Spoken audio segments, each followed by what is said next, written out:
Hello everybody, this is Sheryl and welcome to another episode of Do You Know?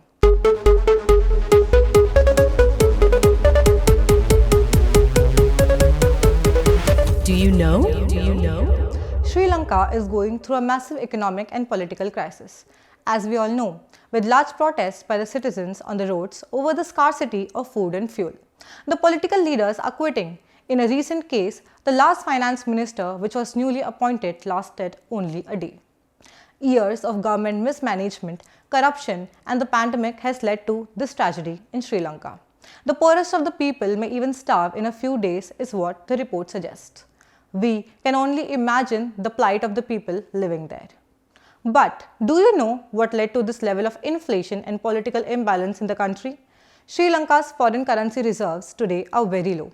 It is said that it is 70% lesser than that in 2020.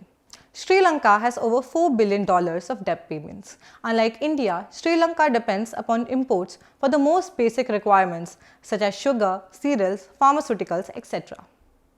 The inflation in the country is caused because of very low foreign reserves.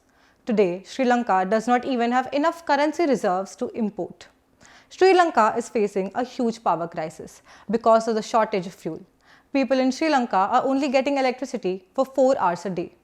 12 to 13% of the country's GDP was through tourism, which started deteriorating with the Easter bombings of 2019 and the communal riots which took place thereafter in the country. It further deteriorated with the COVID-19 pandemic. Major population in Sri Lanka is linked to farming. In 2019, the president announced overnight to make Sri Lanka an organic country because of the soil was not prepared for such a transition and the efficiency of crops deteriorated. Tea was something that was produced in Sri Lanka in surplus amounts and was also exported. But because of this transition, the tea produced was so less that even Sri Lanka did not have enough for its people. So they started importing tea. Similarly, they imported many other commodities which were of regular usage to its people. Thus, summing all of these, we can find a clear picture of why Sri Lanka went into such a crisis. Today, every sector of Sri Lanka is affected by the crisis. The protests are getting bigger and the crowd is getting angrier. The protesters are also asking the Rajapaksas to resign. Let's hope for the best of Sri Lanka. And that was it for today.